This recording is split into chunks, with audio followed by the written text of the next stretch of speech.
Hola, buenas tardes a todos. ¿Cómo están? Esperamos que estén muy bien.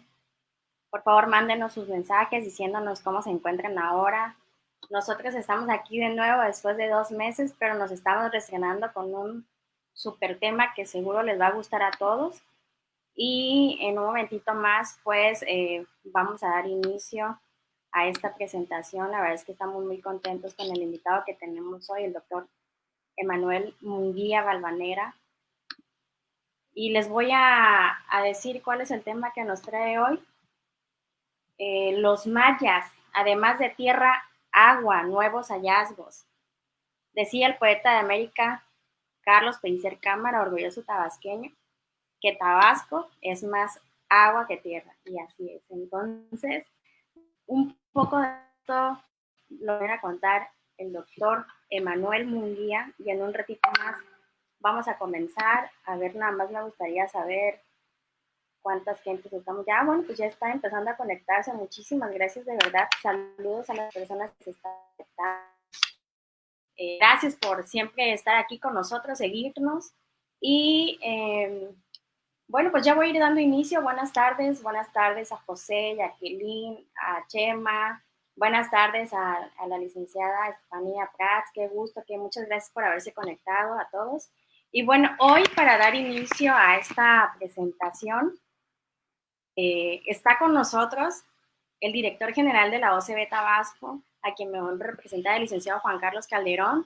Está aquí y ya le voy a ir abriendo pantalla a nuestro director general y, por supuesto, a nuestro invitado del día de hoy, el doctor Emanuel Planera. Así que los dejo. Adelante. ¿Qué tal, doctor? ¿Cómo está? Bien, gracias. Gracias, Juan Carlos. Pues bueno, en principio, muchas gracias a toda la gente que nos acompaña. Les damos la bienvenida a las redes de la Oficina de Convenciones y Visitante, a las redes de turismo, por donde nos estén viendo, sintonizando. Y pues es un gusto para nosotros recibir hoy al doctor Emanuel. Aparte de agradecerle su presencia, agradecerle la paciencia que tuvo para con nosotros, porque tuvimos que retrasar esta plática un par de semanas más. Entonces, bueno, le agradecemos muchísimo esa paciencia que nos tuvo y sobre todo que haya decidido sí dar la plática, ¿no? Tener la oportunidad de escucharlo.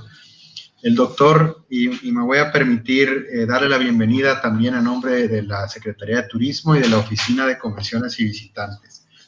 Voy a leer una pequeña semblanza del doctor para ya después dejarlo que él nos dé su cátedra.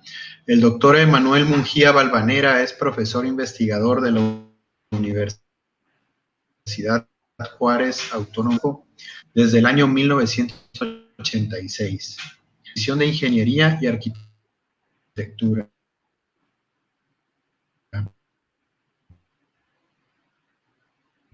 Sobre todo en nuestro suelo, ¿verdad, doctor?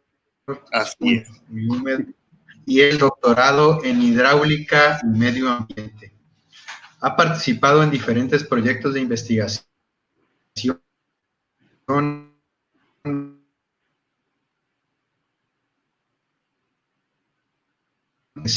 de riesgo para la inundación en Tabasco.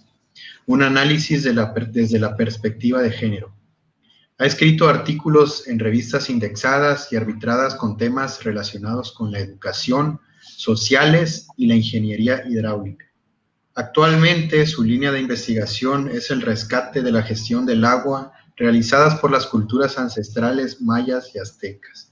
Así que, ¿qué tema nos trae hoy el doctor? Es un tema interesantísimo. Todos sabemos lo importante que es el agua, lo que está pasando con los temas del agua en varias partes del mundo, aquí en nuestro país, en el norte, ¿no, doctor? Que están, pues, el tema de las discusiones y quién tiene razón, quién tiene derecho, pero pues hay que también conocer la historia, cómo viene todo esto y conocer el pasado para ir preparándonos para lo que será el futuro. Y sobre todo aquí en Tabasco, con tantos recursos, pues aprovecharlo al máximo y que sirvan esos recursos para todo el país. Así que, doctor, le agradezco mucho que esté con nosotros, pendientes de las preguntas, y si podemos tener algunas preguntas para cuando usted termine la presentación, estamos con ustedes y vemos las preguntas. ¿Qué le parece? Muy bien, me parece bien el procedimiento. Ok, entonces, adelante, bienvenido. Gracias, pues bienvenidos a esta modalidad a distancia, a esta conferencia. Me da mucho gusto estar con ustedes y también me da mucho gusto hablar de uno de mis temas preferidos, que es la gestión del agua que tenían los indígenas. Realmente ellos valoraban mucho este recurso. Para ellos tenía un cierto simbolismo y a través de las láminas pues les iré yo comentando sobre ese enfoque. Tenemos que, bueno, también agradezco a la Secretaría de Turismo esta invitación. La verdad, para mí es un honor estar con ustedes y hablar de uno de mis temas preferidos. Y lo vamos a separar esta plática en 3 elementos. El primero, voy a tocar el tema de los aztecas, de cómo ellos gestionaban el agua, porque es la referencia que tenemos más fresca. Después, los últimos hallazgos que se ha tenido en gestión del agua por los mayas, que por ser algo nuevo no lo teníamos muy claro. Son las nuevas investigaciones de este año y del año pasado, gracias a las nuevas tecnologías. Y por último, pues una reflexión de qué hubiera sucedido si el encuentro de 2 mundos se hubiera aprovechado el conocimiento de esos 2 mundos en lugar de someter España pues a nuestros indígenas, que la verdad tenían mucho que aportar en cuanto a conocimiento. Entonces vamos a empezar. La lámina que sigue, por favor. Entonces, ¿qué eran la tierra y el agua para los mayas? Un primer aspecto es que muchas veces desligamos la agricultura del manejo del agua. Se piensa en los alimentos, se empieza en las frutas, en todos los vegetales comestibles y no comestibles, pero no se piensa en garantizar el agua para una buena producción. Los aztecas, a través de las chinampas, lograban hacer hasta 7 cosechas al año. Normalmente en Tabasco son 3 cosechas al año. Y países que usan la tecnología de los aztecas, pero con nuevas aplicaciones de la ciencia, hasta 15 cosechas al año logran. Entonces, tenemos que ver cómo podemos generar más alimento. Y así tenemos que verlo, la tierra y el agua, como hacer un manejo eficiente. Los mayas, hasta hace unos pocos años, se pensaba que solo hacían tala y quema como práctica agrícola. Sin embargo, los nuevos descubrimientos nos muestran que también tenían una alta producción a través de un manejo eficiente del agua. Entonces, lo que tenemos que dar a conocer es cómo es que ellos hacían la gestión del agua. Cuando hablamos de gestión del agua, hablamos de que se guarde el agua, de que se almacene, que se retenga el agua cuando hay lluvia, que se almacene por diferentes mecanismos y que cuando haya en abundancia, pues podamos desfogar el exceso de agua. Entonces, por eso es importante hacer la gestión, verlo como algo integral. De la misma forma, qué cantidad de agua se requiere para diferentes cultivos. Todo eso es la gestión del agua, más otros elementos, claro. Entonces, gracias a las nuevas tecnologías que hay, a los vuelos LIDAR, hemos visto que los mayas usaban muy parecido el recurso a los aztecas en cuanto a las chinampas y a la forma de distribuir el agua. Actualmente se le llama retícula de canales a esa técnica. Esa retícula de canales es muy eficiente, sobre todo para zonas planas, ¿sí?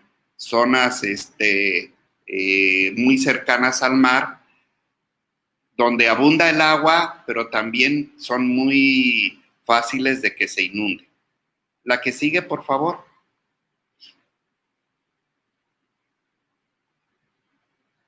Entonces, un primer mal concepto que tenemos es que el suelo tropical, como el suelo de Tabasco, es fértil, y no es así.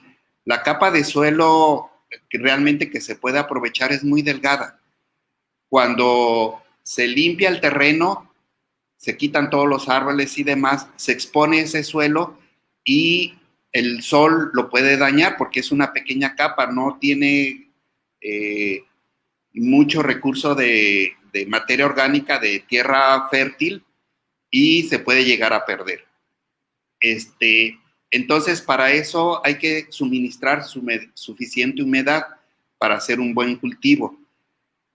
Y lo que se hace, pues, es a través de canales, haciendo una retícula de canales. Una retícula son como un enrejado, unos cuadros en donde en las islas, en las parcelas, se siembra y siempre está rodeado de agua.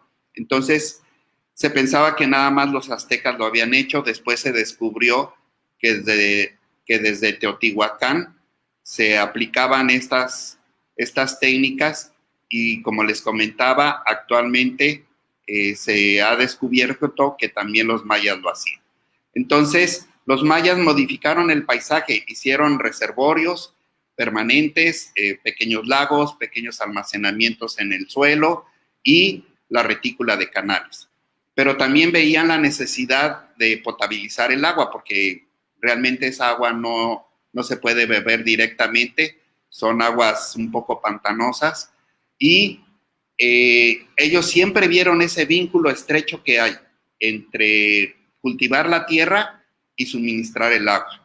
Para ellos era la leche materna de la madre tierra. Estos avances, ojalá yo les pueda transmitir este entusiasmo que tengo, porque desgraciadamente se perdieron a través del tiempo y hubieran resuelto muchos problemas, inclusive para los mismos españoles, que fueron los conquistadores, les hubiera resuelto muchos problemas que actualmente en España tienen por los problemas del agua. Entonces, alguien nos mintió, alguien no rescató todo ese conocimiento, inclusive lo ocultaron. ¿Por qué sucedió eso? La que sigue, por favor. Bueno, estas son unas imágenes que tomé ahí se puede ver el contacto que dice Hablemos de Cultura. El escrito está muy bien hecho, si ustedes tienen oportunidad de visitar ese sitio web. El escrito está bien hecho, pero las imágenes no. Como que el autor dejó el escrito y ya el ilustrador pues lo fue leyendo y fue poniendo partes de donde encontró en internet. Entonces, por ejemplo, en la primera parte habla de los mayas y pone las chinampas aztecas, ¿sí? Y esta es una maqueta que hay en un museo más o menos famoso. Entonces, se le hizo fácil poner esa imagen. Y luego arriba a la derecha, pues está, según el ilustrador, los mayas haciendo su cosecha. Pero sin embargo, los palafitos, pues no sé si esa era la técnica que usaban los mayas. La mayoría de los mayas, como las mujeres que se ven ahí, pues por lo general tenían el torso descubierto. No porque no tuvieran prendas, sino porque aquí hace mucho calor y pues bueno, los malos pensamientos no pasaba por ellos. Abajo a la derecha, pues se puede ver cómo están bailando sobre algo color uva, y uno de ellos levanta un ramo de uvas. Eso es falso, porque las uvas las trajeron los españoles, e inclusive en tiempos de la colonia estaba prohibido cultivar uvas. Entonces, esto me gustó porque, miren, el escrito está de una forma y el ilustrador pensó en otra cosa, ¿sí? No hubo comunicación entre el que escribió y el ilustrador. Entonces, falseó la información, porque él no conocía cómo son los mayas y se le hizo fácil poner estas ilustraciones. Eso lo vamos a ver muy seguido. Y bueno, puse una fotografía de la gran variedad de maíz de diferentes colores que se ve que era uno de los cultivos genéticamente adaptados. No sé si ustedes sabían, el maíz original, por cada granito estaban hojitas. Era casi más hoja que granos de maíz y muy escuetos, muy delgados. Entonces, a través de técnicas de conocimiento del sembrado y del maíz, aztecas, mayas y muchas culturas han generado este tipo de mazorca, donde las hojas se envuelven a toda la mazorca y, bueno, de buen tamaño. Y así ha sido con muchos cultivos. La piña tuvo un proceso similar, la sandía, la sandía fue creciendo de tamaño, pero la piña también eran muchos granitos hasta que se formó una sola mazorca. La que sigue, por favor. Entonces, de estas mentiras como las ilustraciones, Cortés, la verdad, se lució. Dijo muchas cosas que se han retomado como ciertas y eran falsas. La última película que vi sobre los mayas, se les pintaba a los mayas como unos asesinos que hacían enormes sacrificios en las pirámides y escurría la sangre por las pirámides. Eso lo comentó Hernán Cortés. Entonces, en la columna de la izquierda está lo que decía Hernán Cortés en las famosas cartas de relación, y a la derecha, pues ya a través del tiempo lo que hemos descubierto. Entonces, Cortés decía que había sacrificios humanos que realizaban los nativos. Inclusive corrió el rumor de que el pozole era hecho con carne humana, a ese grado.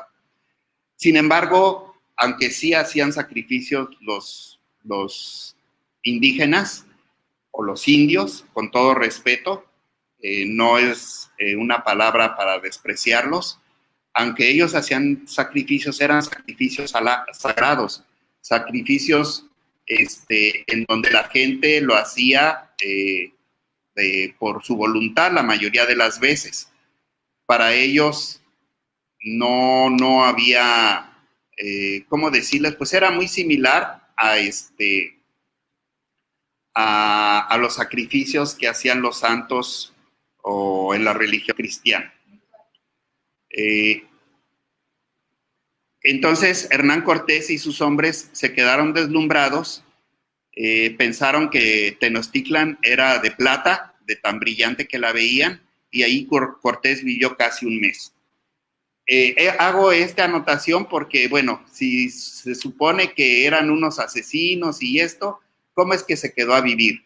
¿Sí? No había justificación para hacer para estar viviendo con alguien que, digamos, en nuestro caso, que son caníbales y que, bueno, pues sí vamos a convivir con ellos. Nos daría miedo, creo yo, ¿no? También otro enfoque, otra visión que se tiene que es diferente a la de España, es la forma en guerrear. Para los españoles, la guerra era de exterminio, pues, de matar. Para los indígenas aquí, para los indios, la guerra no era de exterminio, no era de asesinar, era de capturar gente para que trabajara para ellos, igual los alimentaban, etcétera, etcétera. En los códices no podemos ver que hubiera cárceles para atraparlos o ponerles grilletes, ¿sí? De cierta manera, no eran tan salvajes como nos pintaba Cortés, ¿sí? Y sin embargo, cuando llegó Cortés, desde que llegó, todos los indios le daban regalos, le daban oro. De hecho, le dieron tanto oro que si con esos regalos hubiera regresado Cortés, se lo hubiera pasado muy a gusto, ¿sí? También otro elemento que está muy a discusión es que Cortés quemó sus naves para que no se relevaran su gente y se quedaran a guerrear. parece ser que lo que hizo fue desbaratar alguna de sus naves para poder hacer pequeñas lanchas y poder llegar a la zona azteca, a Tenochtitlan. Entonces, eso es algo que se ha revisado y pues no fue tan drástico como se comenta. También Cortés habla de los conflictos que tenía con su gente, de que le hacían grilla, le hacían mala política, entonces mató a uno, desterró a otros, etcétera. Se descuidaba tantito y hablaban mal de él. Sin embargo, la política que se hacía con los indios, pues era de meritocracia, es decir, tenían que tener buena fama los políticos, se elegía mediante un consejo de ancianos la mayoría de las veces y según el caso que se fuera a atender, si era guerra, pues se elegía un líder de la guerra. Si era de paz, pues se elegía un líder conciliador. ¿Sí? Entonces, eso es lo que tenemos que retomar. Esa cultura que tenían, creo yo, que en ciertos aspectos más eficiente que la de los españoles. La que sigue, por favor.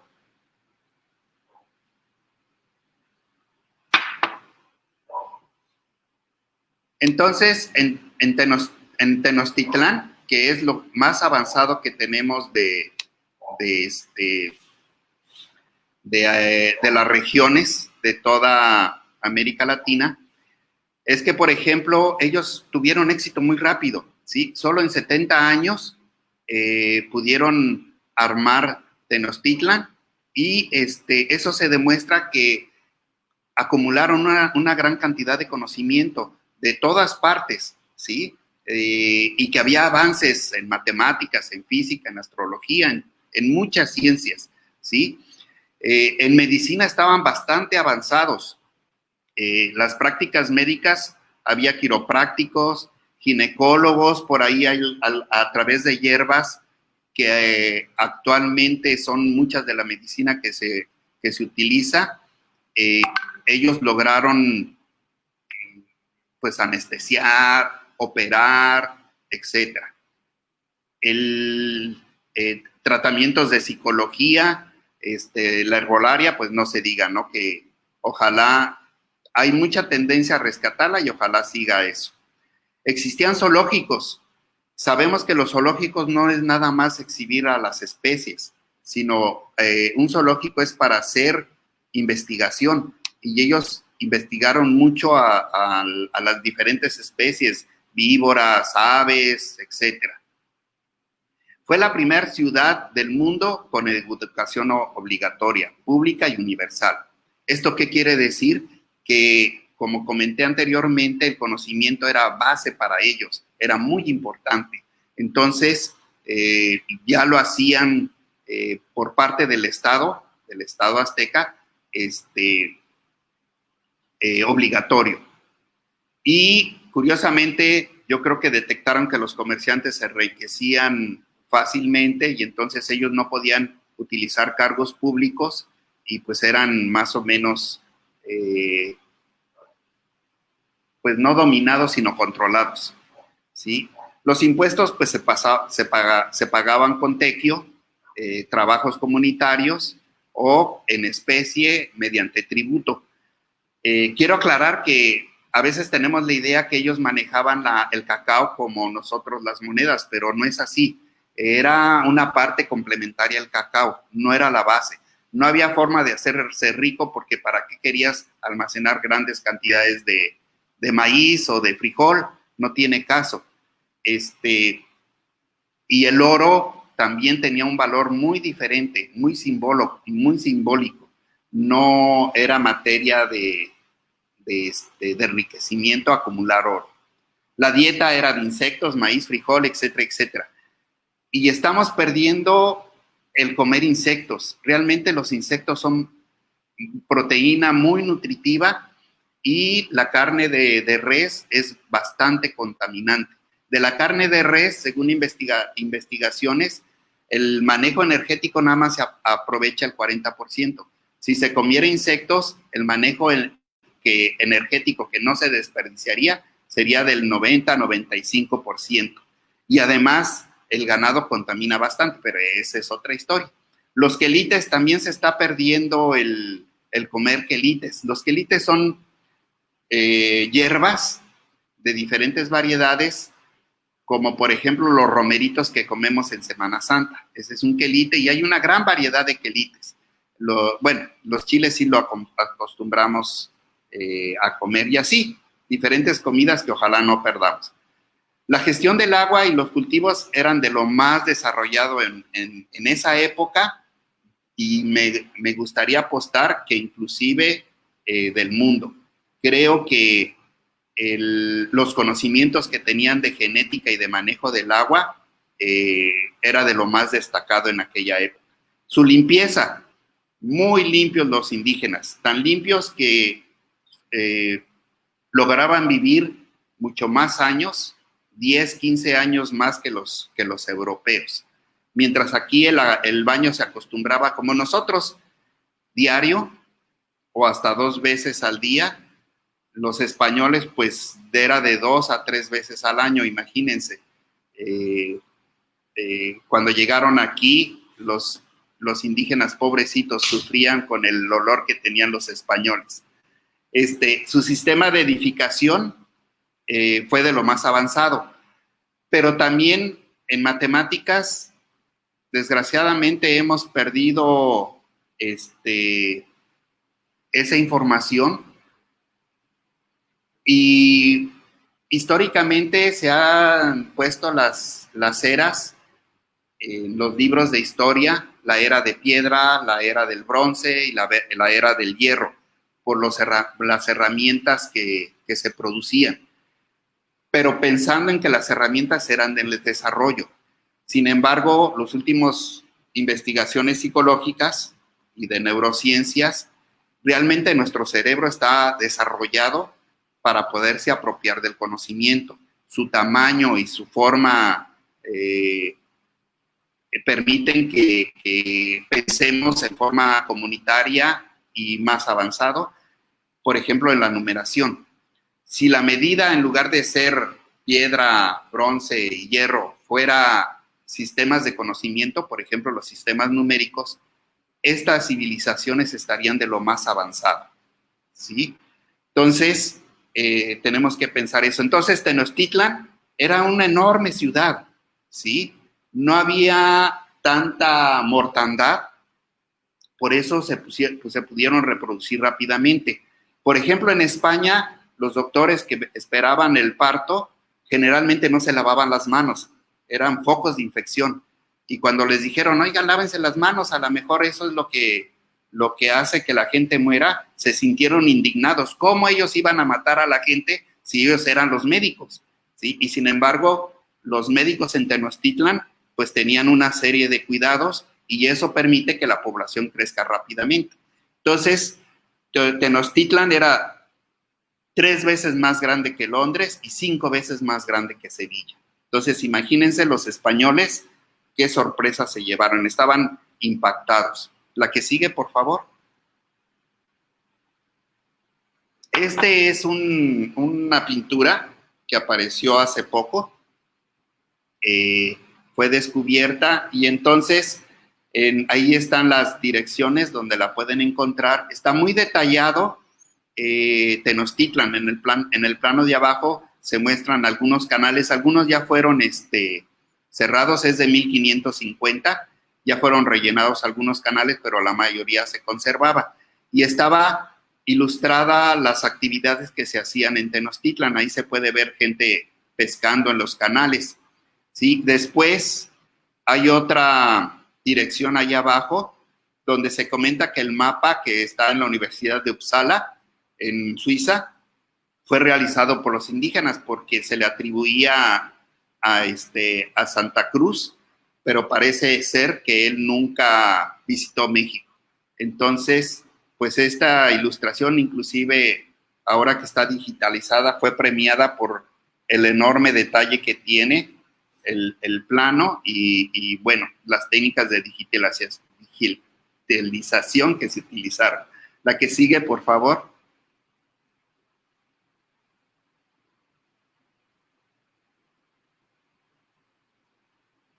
Bueno, ahora sí regresemos a los mayas, retomémoslo, los nuevos descubrimientos. Entonces, actualmente en Aguada Fénix, en Balancán, Tabasco, ¿sí? Y gracias a los vuelos LIDAR, se hicieron buenos descubrimientos de las obras de los mayas, que bueno, ya nos estamos actualizando. El plano de la izquierda muestra dónde está Tabasco, ubicado en México, y muestra Balancán, y después muestra Aguada Fénix. Este plano, la digitalización, la tomé de la digitalización de los vuelos LIDAR que están en el INEGI, ¿sí? Ahí he estado haciendo algunas modelaciones y miren que ahí está, desde antes y no había sido descubierto.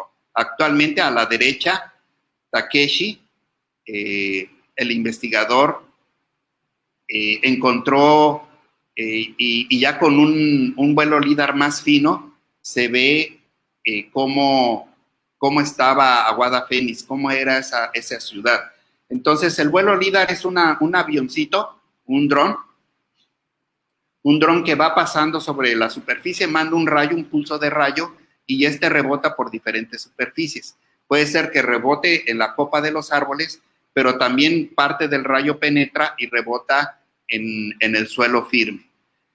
Y después, por medio de digitalizaciones, vamos separando la superficie y vamos separando el terreno, la topografía.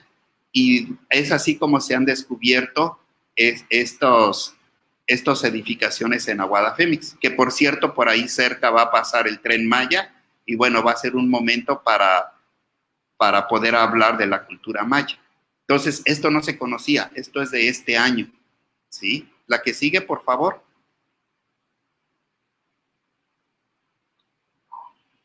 Y este es otro descubrimiento del año pasado, ¿sí?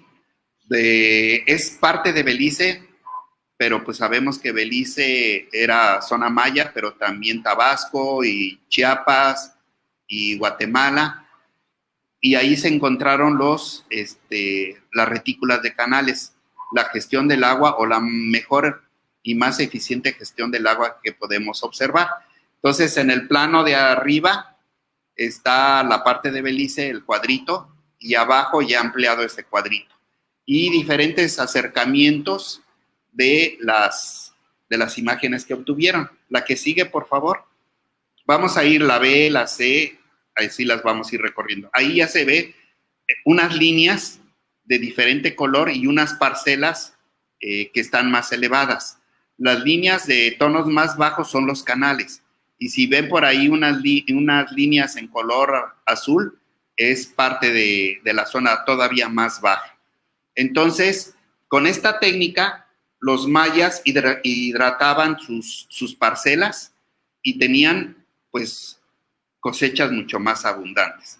Pero también, esta es una práctica que he hecho con mi equipo de investigación y hemos encontrado que para inundaciones es muy fácil desalojar el agua cuando la superficie se inunda completamente. Hagan de cuenta que los canales son vías rápidas para sacar el agua. Entonces, el agua se desaloja muy rápidamente, ¿sí? Se aumenta la productividad, como ya lo mencioné, hasta 7 cosechas al año. En suelos inundables se pueden levantar las parcelas como lo hacían los aztecas y sembrar en forma semiseca, parcialmente seca, las parcelas. Y podemos así rescatar suelos en zonas inundables. Se disipa la energía. Cuando viene el agua con mucha fuerza y pasa a través de una retícula de canales, se calma, ¿sí? Y su tirante es uniforme y fácilmente se puede desalojar el agua. La que sigue, por favor. Aquí hay un acercamiento de los canales. ¿Qué tiene la retícula de canales de especial? Bueno, que todas las uniones tienen que estar a 90 grados. Como lo pueden observar, así es como lo construyeron los mayas. Esa liga, esos cruces de 90 grados, le hace que se convierta en una retícula. ¿Y qué es lo que hace la retícula? Pues podemos hacer una retícula grande y nada más poner 2 o 3 entradas de salida del agua y por eso podemos controlar cuánta agua queremos en los canales.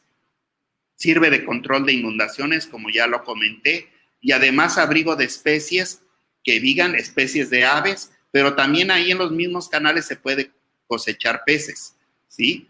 Y además de las plantas, pues la pesca también es otro elemento que se obtiene. Las aves cuando llegan y se empiezan a hacer centros de contaminación, pues van comiendo esas partículas y las van dispersando. Igual el agua cuando se desaloja, se dispersa cualquier contaminante que hay y se va recargando con agua limpia de lluvia. La que sigue, por favor. Este es un acercamiento de las imágenes de la D. Ahí todavía se pueden ver canales más amplios, algunas obras ahí a la derecha, y también en la parte montañosa, algunas obras para el cultivo de peces. Entonces, la retícula de canales, como se mantiene ahí el agua, se recarga el acuífero superficial, no se deseca, ¿sí? Se retarda la penetración de la cuña salina. ¿Qué quiere decir esto? Que como está sosteniéndose siempre agua dulce en el continente, en la tierra, el agua salada del mar no alcanza a penetrar por la parte de abajo, porque arriba siempre hay agua dulce. El agua salada es más densa y siempre va a quedar en la parte de abajo. Entonces eso evita, si nosotros quitamos el agua dulce de la parte de arriba, poco a poco va avanzando y elevándose el agua salada del mar. Se retarda la subsidencia. ¿Qué es la subsidencia? Como hay mucha materia orgánica en la planicie, de la selva sobre todo, toda esa materia orgánica va quedando en los estratos inferiores, se le llama turba, pero esa turba se sigue descomponiendo. Entonces, la parte de arriba va bajando poco a poco. Lo que hace la naturaleza es va rellenando de sedimento de las inundaciones, va rellenando de sedimento y va manteniendo el nivel. Si nosotros impedimos que haya la inundación, entonces poco a poco sigue bajando el nivel del continente, y entonces, y si lo desecamos, pues con mayor razón. Es como una esponja nuestro continente, nuestra planicie, y fácilmente va perdiendo nivel si no hay suficiente cantidad de agua. Se controla la temperatura del medio ambiente. Como todo está húmedo y como hay vegetación, los rayos de sol no tocan tanto el suelo. Y como ya comentamos también, pues hay producción piscícola. La que sigue, por favor. Aquí también seguimos acercándonos. Esta zona ya está más cerca de Tabasco, entonces nos queda de tarea ver dónde hay retícula de canales en Tabasco, para presumir nosotros también. Hay que detectarlo, este es parte de una investigación y van a ver que sí lo vamos a encontrar, casi estoy seguro. Entonces, vean cómo también el río, el canal más grande, ya lo van deformando para tener esa retícula de canales. La que sigue, por favor. Estas son otras obras mayas, ¿sí? El río Usumacinta, uno de los ríos más caudalosos, hicieron obra los mayas. Esas barreras que ven, digamos que son como topes para que el agua pierda energía, igual que un carro. Entonces, pero también cuando hay poco caudal, se frena el agua y entonces esa retícula de canales, esto no está comprobado, es mi tesis. La retícula de canales era alimentada con el nivel que tenía el agua en aquel entonces. Entonces, ojalá hubiéramos hecho caso a los mayas y hubiéramos puesto este tipo de obras en donde eran necesarias y no compuertas, porque las compuertas o las barreras más grandes retienen el sedimento y el sedimento va haciendo un tapón para el río. Fíjense cómo ya tienen miles de años o 1000 años por lo menos estas obras y están limpias, no están reteniendo sedimento por la altura tan baja que tienen. En caso de que lloviera en abundancia, el agua brinca y se lleva parte del sedimento que podía retener. Entonces, para mí esto es algo maravilloso. Ya le traigo muchas ganas de estudiarlo, de modelar el río Usumacinta, pero bueno, paciencia, paciencia. La que sigue, por favor. Entonces, como reflexión, lo que pasó ya pasó, ¿sí? Pero si en lugar de que los españoles nos sometieran, hubieran llegado más pacíficamente, hubiéramos platicado con ellos, a ver qué sabes tú, a ver qué sabemos nosotros, casi estoy seguro que todos hubiéramos ganado, ¿sí? Los españoles hubieran llevado conocimientos de medicina, de gestión del agua, de cultivos, y ellos nos hubieran traído los animales de carga, el hierro, no sé, muchas cosas que en aquel entonces había. Ojalá, yo me imagino que si se hubiera hablado de astronomía, los españoles e indígenas que hubieran dialogado estarían maravillados de los dos mundos. Los dos mundos hubieran ganado. ¿Qué ganó Cortés con la invasión? Pues ganó un montón de oro, parte se quedó hundido en Tenochtitlan, de tanto peso se hundieron, lo robaron, el mismo Cortés trató de no llevar toda la corona y desvió ahí unos barcos, entonces la ambición lo cegó, y ya después que regresó Cortés a España, como al año enfermó y a los 6 años murió, ni siquiera lo gozó. Y sin embargo, pues hubo gran pérdidas de indígenas en el Nuevo Mundo. Entonces creo que los dos perdimos. ¿Qué hubiera sido si hubiera habido ese intercambio de conocimientos? La que sigue, por favor. Bueno, aquí hay un país que se parece muchísimo, la retícula de canales, como las que les he comentado. Un poquito un reto para los escuchas es que vean esta obra, ¿verdad que se parece bastante a lo que hacían los aztecas y los mayas? Y esto es uno de los países que estoy orgulloso de que quiero pensar que el mapa que les mostré de Tenochtitlan, ya con la conquista, cayó en manos de los holandeses y dijeron, ay, pues yo creo que vamos a hacerlo así. Si ven ahí abajo a la izquierda está un molino, son tierras holandesas que le están ganando terreno al mar. Son los famosos pólders. La que sigue, por favor. Y miren, ahí está el primer pólder. Ya es del siglo XVI, finales del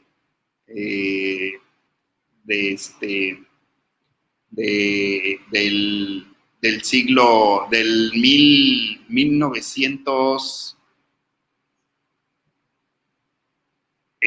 Bueno, se me fue la fecha. Y creo que está mal ahí la fecha que di. Bueno, vean la retícula de canales. Está perfectamente bien especificada.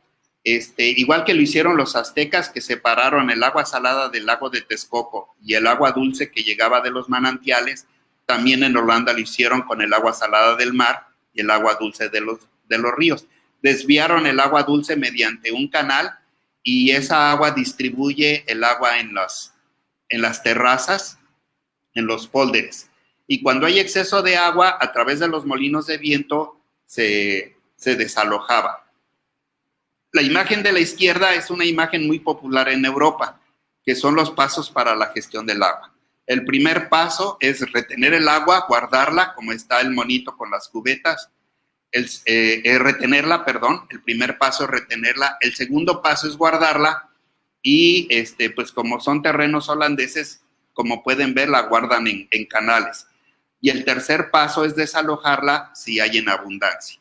Entonces, esos 3 pasos se siguen mucho en España y pues nos gustaría hacerlo aquí.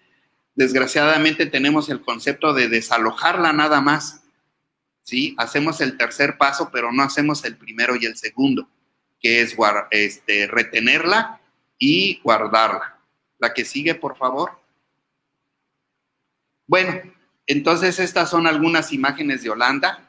Si no hubiéramos desechado todo ese conocimiento de los mayas y de los aztecas, pues a lo mejor en la foto de arriba a la derecha sería gaviotas, así sería gaviotas, imagínenselo, con unas casas muy bonitas llenas de flores y pues el medio de transporte en lanchitas. O a lo mejor la zona luz, la fotografía de abajo, ¿sí? Con amplios canales donde hay pesca, los canales están limpios, no estarían llenos de lirio, y bueno, no sé, a lo mejor abajo a la izquierda, ese sería Villahermosa. Pero bueno, se vale soñar. La que sigue, por favor. Estas son algunas imágenes de pintores que han recreado lo que era la Gran Tenochtitlan, ¿sí? Entonces, como ven, pues hasta las imágenes de Holanda, pues se ven bonitas, ¿sí? Se ve la convivencia con el agua. Desgraciadamente, muchas de nuestras aguas no las hemos cuidado y están contaminadas. Pero si el agua estuviera con buen manejo, sería un atractivo turístico. Yo recuerdo que llegaba un personal de Sonora, de la Universidad de Sonora, a darnos un curso. En Sonora al año les llueve esta cantidad de agua, ¿sí? Unos cuantos milímetros. A nosotros al año mínimo 1,5 metros. O sea, a la altura de nosotros al año eso es lo que nos llueve. Entonces, pues claro que los de Sonora que nunca veían llover estaban en un edificio alto donde la lluvia golpeaba el vidrio y estaban pasmados viendo cómo llovía. Decían, ay, qué afortunados son ustedes. Y nosotros que estamos tan acostumbrados al agua, pues no seríamos, no lo vemos así, pues. Bueno, pues este es Tenochtitlan. La que sigue, por favor. Esta es otra imagen de nuestros pintores, ¿sí? Una belleza. Bueno, aquí recrearon el color de las pirámides, pero si los españoles decían que era de plata, probablemente estaban pintadas de blanco y brillaban. La que sigue, por favor.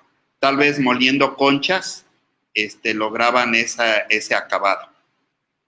Y miren, se ve bonito, ¿no? Los patios, y nampas llenas de vegetación, los sauces, tenían unos sauces muy largos y esbeltos, que era para retener la margen de los canales, que no se derrumbaran. Entonces, todavía tenemos que aprender muchísimo de los mayas y de los aztecas, muchísimo de su cultura. Ojalá no se hubiera perdido toda esa información, pero pues bueno, tenemos que sufrir con eso y retomarlo, ¿sí? Acuérdense que ellos no tenían animales de carga. La producción de alimentos tenía que ser ahí en el lugar. Entonces, no tenemos que abusar tanto de acarrear alimentos, sino de cosecharlos lo más cerca de nosotros para no desperdiciar energía en el traslado. Bueno, yo lo dejaría ahí. Muchas gracias por su atención. Y bueno, no sé si hay alguna pregunta, algún comentario. Ya vi algunos de los comentarios y gracias por las porras.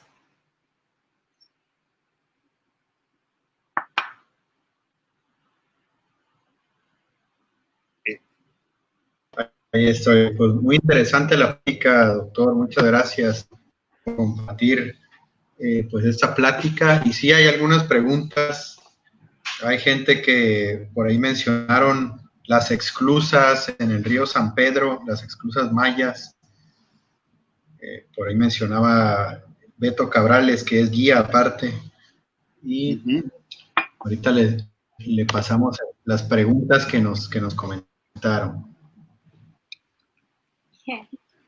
Sí, aquí tenemos otras preguntas. Doy lectura. Carlos Mario Hernández nos pregunta, ¿los camellones chontales fueron hechos bajo la premisa de retículas o solo fue hecho por hacerlo?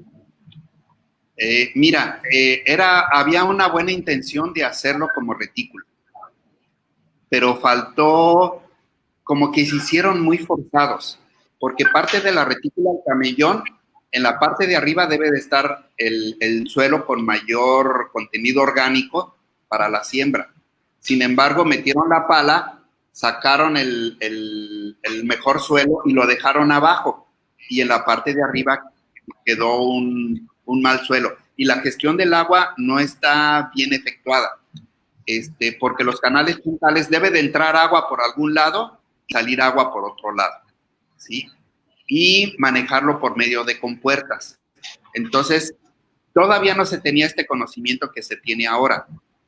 Entonces quedó un poco deficiente. Sin embargo, siguen produciendo los camellones chontales. Faltó algo de conocimiento cuando se empezaron a construir. Esa es mi opinión.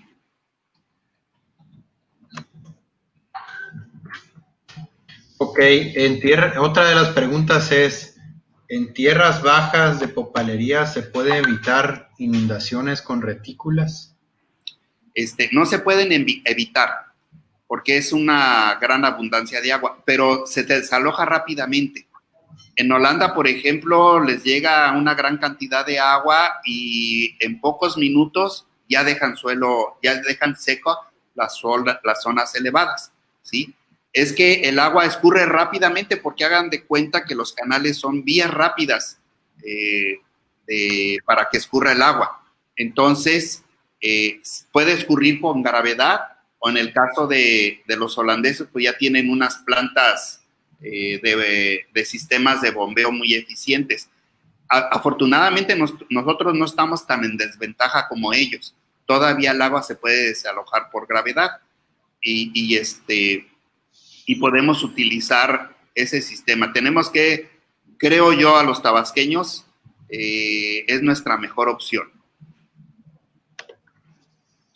Ok, no sé si Débora por ahí había preguntado, bueno, me dice que no, dicen, desde su punto de vista, ¿cuál es el canal adecuado para aplicar ese conocimiento y potenciarlo con nuevas tecnologías?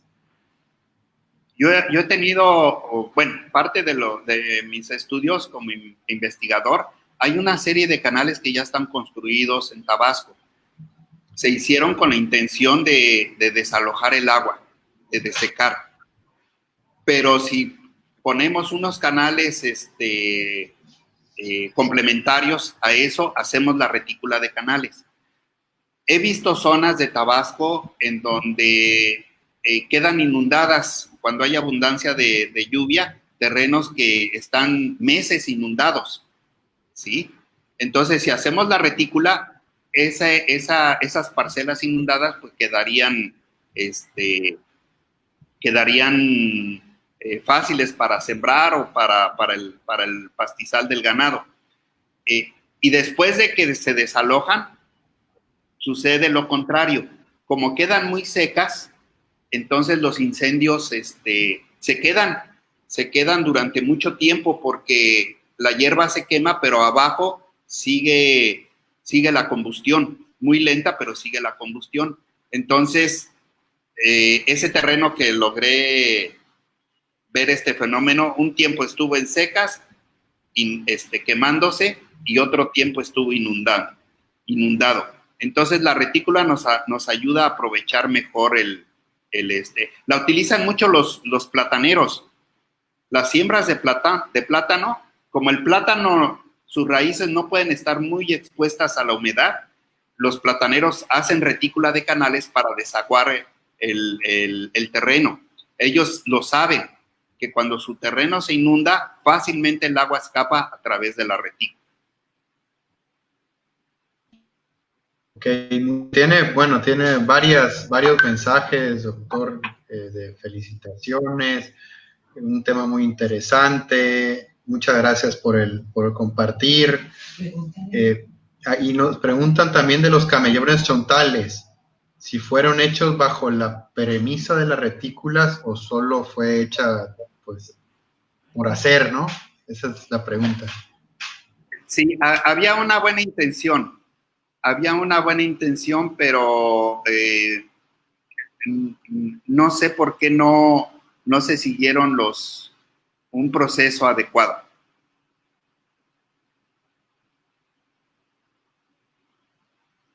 Ok, bueno, pues muchas gracias, doctor. Por último, la última pregunta es si hay maneras de conservar, cuáles son las mejores maneras, sobre todo en casa, de conservar el agua de lluvia y de reutilizarla. Sí, pues lo que llega del techo se puede recolectar, encauzarlo en algunos tanques de almacenamiento o en alguna cisterna y utilizarlo como complementario al agua potable. No hay que abusar tanto de la red de agua potable porque pues a veces puede tener algún problema. Entonces el agua de lluvia es muy buena para el consumo doméstico. Para beber pues habría que darle un procedimiento para hacerla potable. Pero aún cuando nos llueve esa cantidad de agua es muy recomendable almacenarla. En el caso de los holandeses, ellos tienen la costumbre. Les llueve un poco menos que a nosotros, pero también les llueve con abundancia. Pero tienen la costumbre desde que se hace la casa, almacenar el agua de lluvia. Qué interesante. Bueno, otros mensajes que tiene por aquí nuestra compañera de la Secretaría de Turismo, el arquitecto Miriam Cortés, le manda un saludo y dice que era uno de los mejores profesores que tuve en la universidad. Así que bueno, tiene varios. Este es uno que, bueno, la conozco a Miriam, buena compañera de trabajo. Pues muchas gracias, doctor. Le agradecemos el tiempo, le agradecemos por esta plática tan interesante y bueno, y ojalá que nos pueda acompañar en otra ocasión. Las puertas están abiertas. La OCB y la Secretaría de Turismo son su casa. Pues muchas gracias, Juan Carlos. Yo estaría gustoso de, si me vuelven a invitar, estar aquí presente. Perfecto, pues ya lo vamos a platicar. Gracias, doctor. Y muchas gracias a todos tus escuchas y videoescuchas. La verdad es que creo que no se deben de perder estas sesiones. ¿No? Y ahí va a estar grabada por si a alguien le gustó y la quiere compartir con sus amigos, con su familia, pues la pueden encontrar grabada en la página de internet y de YouTube de OCB Tabasco. Muy bien. Gracias a todos. Buenas noches. Que tengan buen fin de semana.